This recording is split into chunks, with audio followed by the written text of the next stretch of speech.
Have you ever been excited to play your PS2 and then got sent straight to hell? Yep, that's a video game console error screen, and they're absolutely terrifying. It's the Halloween season, and that means it's time to talk about something scary. There were a lot of different topics I could have chosen, but Soft Blankets suggested I talk about game console error screens, and since I do everything Soft Blankets tells me to, here we are now.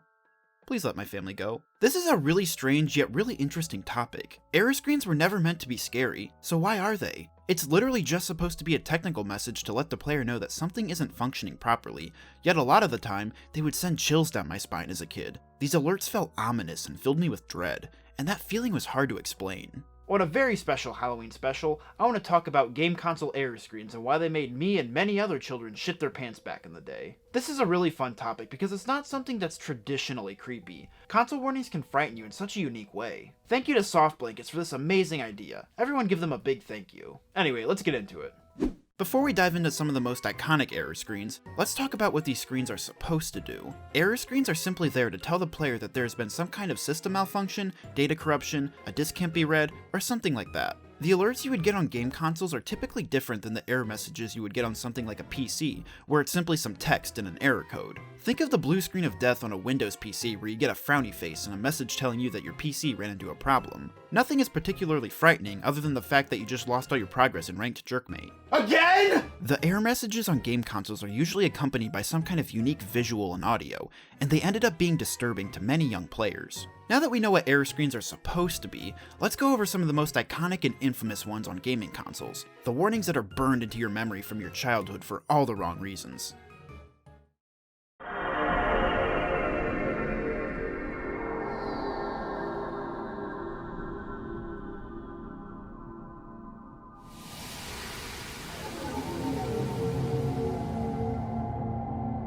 It doesn't feel right to start with anything else other than the PlayStation 2 red screen of death. This is the screen that appears when the system detects an incompatible disc, or it simply failed to read the PS2 disc. One moment you're popping in your copy of SpongeBob Battle for Bikini Bottom, and out of nowhere you're greeted to a foggy red screen with a haunting, low-pitched sound in the background. I know talking about how scary error screens can be will sound really dramatic to people who maybe didn't grow up with video games, but this screen legitimately horrified me as a kid. I have memories of sitting in my parents' bedroom at night with the lights turned off, playing my PS2 on their old CRT TV, and encountering this specific screen, and it sent chills all over my body. I'm just trying to play Pac-Man World 2, and what do I get? Eternally Damned. It was pretty common to get this screen if your game had a few too many scratches on it, or if it had smudges, making the disc hard to read. If that was the case, I just gave it the old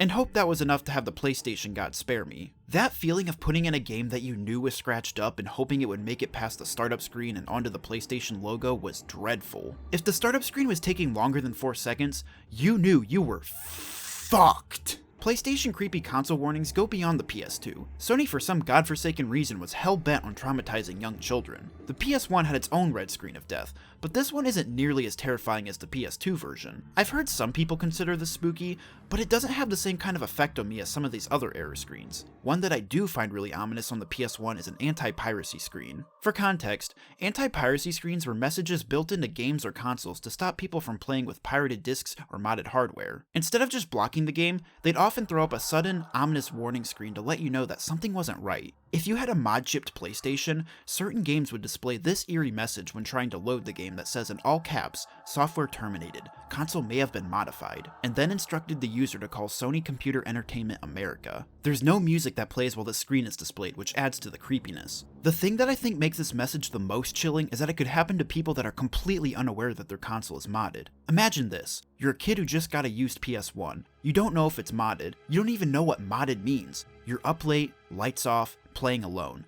and suddenly, this screen pops up. I wonder what would happen if you called this number today.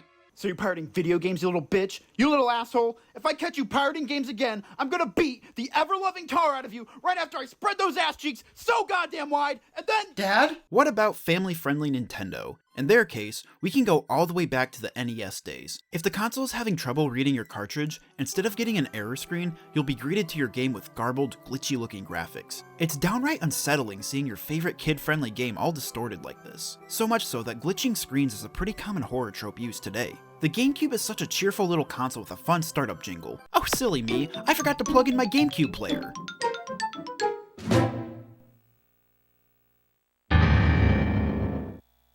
The scary piano part was 100% necessary, by the way. This doesn't feel like a friendly reminder that I need to plug in an accessory. It feels like the console is mad at me. Do you guys remember when you'd just be playing the Wii one evening, and out of nowhere it decides to play this absolute banger for you?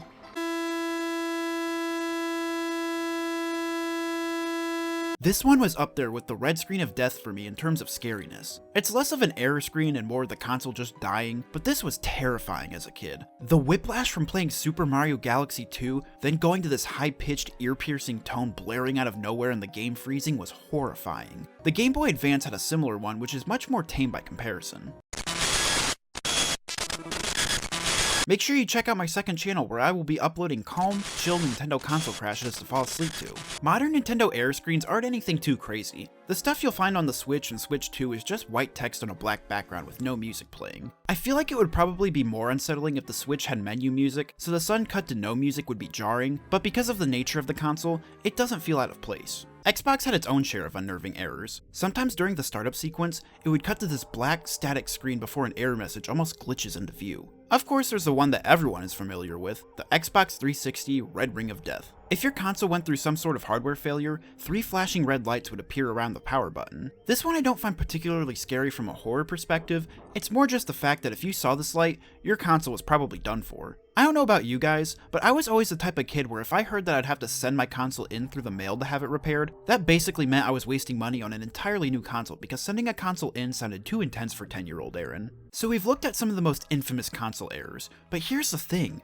They're just screens. It's usually just a black or red background, some text, maybe a weird sound, but none of it was ever meant to be horror. It's just supposed to be a technical message that lets you know that something isn't working properly. Why did they stick in our minds all these years? Why did they terrify us as kids? I have a couple of ideas. Game console error screens can be disturbing due to the abrupt tonal shift. You start off with the lighthearted, fun, whimsical environment of the main menu or maybe even the game itself. You could also be starting up the console with the joy and excitement of getting to play one of your favorite games. Suddenly the mood shifts. You're met with a black or red void, a strange audio cue, and a serious message telling you something went really wrong. The contrast is jarring. The mood shifts from fun to serious in a second. Think of the GameCube error screen where you get a playful startup jingle that immediately cuts to a black background with a red message box accompanied with a sinister piano. The audio in particular plays a big role here. The sounds are often harsh, like in the case of the PS2 red screen of death, or distorted like when the Game Boy Advance fails to boot. The lack of audio can be just as effective. Having an inviting startup jingle that you hear every time you boot up your console, but then cutting to straight silence can be haunting, like in the case of the PS1 anti-piracy screen. The color choice doesn't help these screens look warm or inviting either. In a lot of cases, they use colors like red, which our brains associate with danger, and black, which conveys unknown, sterile, and empty. Another thing that contributes to the horror is simply the feeling that something is going wrong. Every time you boot up your console, you're used to things happening in a specific way, so when things go against the norm, it feels off. Your usually friendly feeling console feels like it's betraying you. I know it sounds extremely dramatic, but it's like you're seeing the console's dark side. Nintendo consoles crashing is one that always felt particularly sinister for this reason. The Wii jump scaring you with that ear-piercing buzz while you're enjoying some lighthearted Nintendo games always made my heart sink. My Wii was going off script and doing something weird, and as a kid, I had no idea what was going on. What was going on inside it that was making it behave this way? Did I do something wrong? Is my console broken forever? All that uncertainty amplified the fear. Finally, one of the most important reasons for this unintentional horror is simply the fact that it is unintentional horror. The fear is amplified because the developers never meant for these warnings to feel threatening, yet they make you uneasy anyway. Think about when you're watching a horror movie or playing a horror game. What keeps you from getting too scared? It's the fact that you know none of it is real. The creators are trying to do everything they can to scare you, but it's all artificial. It's supposed to be entertainment. The whole point of that piece of media is to invoke fear. Error screens are different in that regard, and that makes it feel so much more real. It's organic horror. It's real life. Error screens aren't for your amusement, and that makes them feel unsettling.